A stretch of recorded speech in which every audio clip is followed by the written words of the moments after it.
Rádio Rio de Janeiro apresenta Memórias de um Suicida. Estudo da obra de Ivone do Amaral Pereira. Viver é a única opção. Valorize a vida. Apresentação: Berenice Lima. Olá, mais um momento aqui, iniciando, só confirmando um título do livro que nós falamos o programa passado, que o livro se chama Médicos de Homens e de Almas, e a autora é Taylor Caldwell, que nós falamos bastante sobre esse livro. Eu super recomendo, que é sobre a vida de Lucas. E o Chico falou que, na verdade, a Taylor Caldwell, ela foi a mãe de Lucas quando Lucas foi Lucas, né? E por isso que esse livro é um livro com tantos requintes de detalhes da vida de Lucas. Então é um livro assim belíssimo de se ler. Eu super recomendo. E voltando para o livro A Luz do Consolador, que é a Ivone Pereira falando das experiências dela, né? Porque nós estamos nessa fase de conhecer a Ivone. Ela vem nesse capítulo O Grande Compromisso, falando de médiuns que querem escrever, né? Que chegam na mediunidade, não querem ter o compromisso com o estudo, mas querem escrever, querem dar aulas, palestrar, e muitas vezes na casa espírita se coloca essa pessoa para evangelizar, e especificamente ela vem falando aqui da responsabilidade da evangelização. Esse é um texto ótimo para nos ajudar.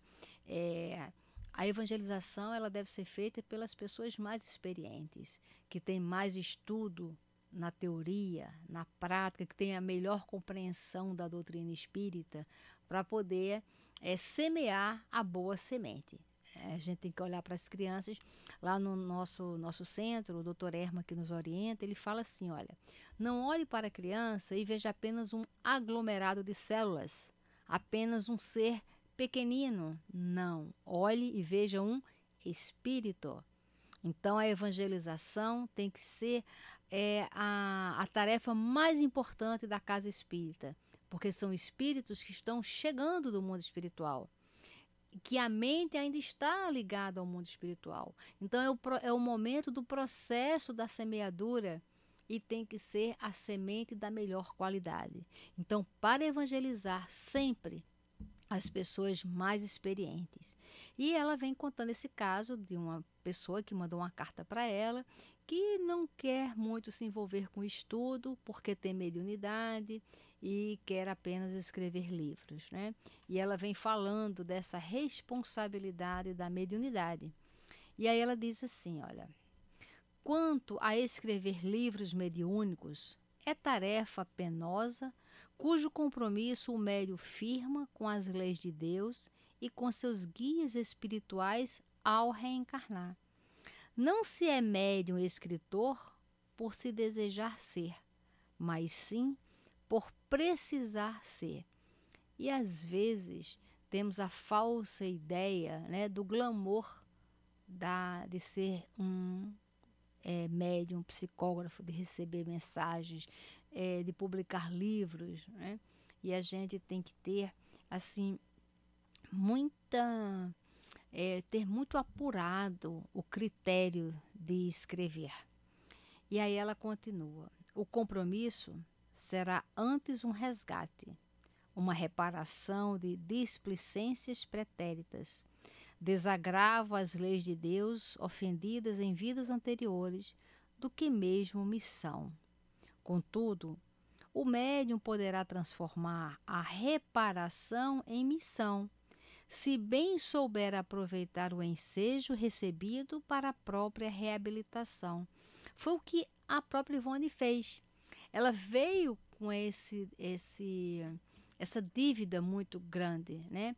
Porque ela teve sempre uma família muito organizada e ela desrespeitou a lei de Deus, causando dor a muitos espíritos, porque o suicida ele é muito egoísta, ele só pensa na fuga dele, mas ele não pensa na dor que vai causar, né? Então a dona Ivone, ela veio com essa mediunidade para a reabilitação como espírito, mas a sua resignação, a sua compreensão da doutrina, a sua vontade de servir, transformou a mediunidade que era para uma reabilitação dela, e ela transformou em uma missão, quando ela se deixa, se coloca à disposição dos espíritos para que através dela aconteça o bem da informação. E aí ela fala: para conseguir o cumprimento de tal dever, serão necessárias ao médium as mais duras renúncias, renovação diária do próprio caráter, vida de esforço e sacrifícios para o seu progresso moral, conhecimento pleno da doutrina evangélica espírita e matérias outras, indispensáveis ao fornecimento de cabedal intelectual para a ação fácil do espírito comunicante. Então, pela experiência dela, que nós vemos que é a experiência do Chico, do Divaldo, de tantos médiuns sérios, né? Que é a renúncia. Por que renúncia? Porque não dá para servir a Deus e a Mamon, não dá para estar com os espíritos ligados, espíritos superiores e espíritos mundanos da terra, né? Não que seja pecado estar, nós estamos reencarnados para essa convivência, mas existe o critério da abnegação, de escolhas. Não é porque a vida apenas oferece, mas você fazer escolhas em que grupo você quer estar, em qual ambiente você quer estar. Por exemplo, nós estudamos o livro Nas Fronteiras da Loucura, que aborda os bastidores de um carnaval. Então, lá no nosso trabalho, lá no abrigo, às vezes algumas pessoas convidam as crianças para participar de baile de carnaval. Nós não vamos. O carnaval nós não comemoramos em hipótese alguma. Por quê? Porque nós lemos o livro. Nós sabemos o que acontece. Mas isso aí são apenas crianças, cada um faz o seu ambiente. Sim, mas se a gente pode fazer outras coisas, por que agir num calendário onde essa festa é uma festa tão complicada? Por quê? Nós não somos obrigados, então nós fazemos outras tarefas, outras datas, festejamos de outra forma. Não é porque existe uma legalidade, porque existe uma aceitação na sociedade, que eu vou aceitar para o meu grupo, para mim mesma. Ora, aquilo não é conveniente para mim. E essa conveniência ela está baseada nos livros que nós lemos de médiuns sérios, de orientação espiritual séria, que vem justamente para que a gente se desperte e faça as melhores escolhas. Então, ela está falando dessas renúncias, essa renovação diária do próprio caráter. Ora, precisamos ter esse autoconhecimento de saber sobre o nosso caráter e ir brecando. Olha, isso aqui vou brecar, aqui não, isso aqui eu não vou participar daquela situação. Ela fala essa vida de esforço e sacrifício para o progresso moral. Nós precisamos ter esse esforço, porque para os vícios também é necessário esforço e sacrifício. Teve uma vez eu assisti um documentário, uma pesquisa das pessoas, dos fumantes, fumantes de cigarro e pessoas que começam a beber cerveja, essas bebidas, E foi assim uma pesquisa muito grande. Todos os fumantes 100% falaram do esforço e do sacrifício que tiveram que fazer para adquirir o vício do cigarro. Uns falavam que tossia, que se engasgava, que ficava enjoado, ficava com vontade de vomitar, ficava com dor de cabeça, mas ficava ali, na insistência e no esforço até conseguir o vício. A bebida, que no primeiro momento achou o negócio muito amargo, azedo, e ficava tonto, e vomitava, e acordava no outro dia zonzo, passando mal, mas o sacrifício e o esforço para adquirir. Quem mente, gente, o esforço de uma pessoa que mente é muito grande, porque ela tem que ficar arquitetando um monte de situações, várias situações, para que aquela mentira não seja descoberta. Então ela tem que gastar muita energia, muito esforço, muito sacrifício para poder montar uma mentira. Então, na hora de melhorarmos o caráter, de fazermos um programa de progresso moral, é isso aí. Nós precisamos desse esforço aí, desse sacrifício para o nosso progresso moral. Então, e ela diz, o principal, esse conhecimento pleno da doutrina evangélica espírita, porque vai nos dar a segurança mediúnica. E aí ela continua, Ivone. Escrever livros mediúnicos é compromisso gravíssimo, é responsabilidade terrível, é lágrima, é sacrifício, é dor, é renúncia, é morrer para tudo mais que não seja aquele ideal divino que Jesus definiu quando sentenciou: se alguém quiser vir nas minhas pegadas, renuncie a si mesmo, tome a sua cruz e siga-me. Porquanto aquele que se quiser salvar a si mesmo, perder-se-á. E aquele que se perder por amor de mim e do Evangelho, se salvará. Então é questão de escolhas. E a nossa vida, a reencarnação, ela é tão fugaz, passa tudo tão rápido, e às vezes na velhice é que a gente percebe, poxa, eu poderia estar numa situação melhor, eu poderia ter decidido melhor, né? Então, estar nesse estudo pleno com a doutrina espírita, a primeira situação é esse de autoconhecimento, para que a gente faça um esforço para se melhorar. Essa é a primeira proposta. E aí a Ivone continua. E convenhamos que não é com facilidade que se suportarão tais disciplinas. Pensemos então também um pouco naqueles que sofrem, os doentes, os tristes, os aflitos, os obsidiados, os órfãos, os velhos desamparados. Lembremo-nos de que Jesus é o Mestre e que, quando neste mundo nada escreveu, mas curou enfermos, consolou os desgraçados, orientou os pecadores para os caminhos da regeneração, amou as crianças, serviu a todos. E deixemos a literatura mediúnica para aqueles que reencarnaram com as almas assinaladas pelos terríveis compromissos assumidos no passado. Então, quem tem essa vontade, né, de ver o glamour de ter uma obra escrita por seu intermédio, leia esse capítulo, faça uma avaliação da sua vontade de se tornar, de se colocar a sua mediunidade, se é um objetivo, um desejo pessoal visando uma divulgação pessoal ou se é um compromisso assumido com os espíritos. Porque tudo que assumimos com os espíritos, o que assumimos previamente antes de reencarnar, o que está no nosso planejamento reencarnatório, tarefas com os espíritos, envolve disciplina, organização, estudo, método e evangelho.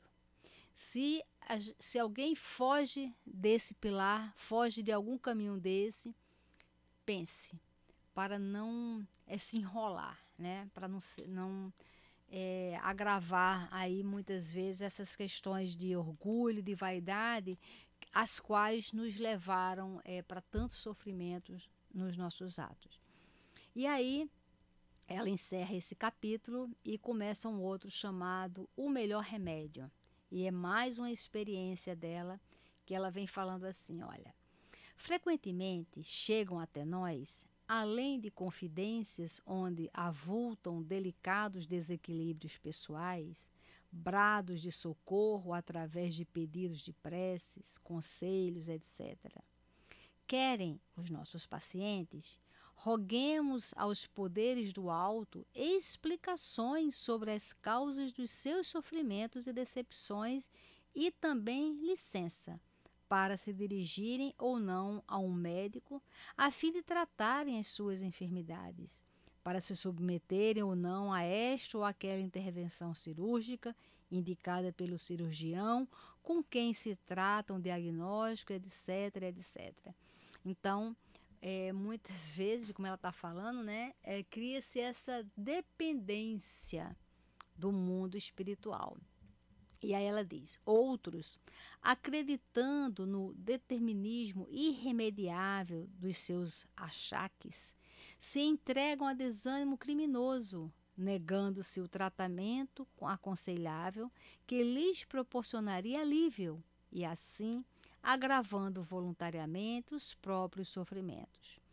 Pedem-nos orações por suas tristes pessoas, descrentes da própria cura, ao passo que outros mais desejam informações sobre se o sonho havido em determinada noite com eles mesmos foi revelação real ou fruto da mistificação de um obsessor.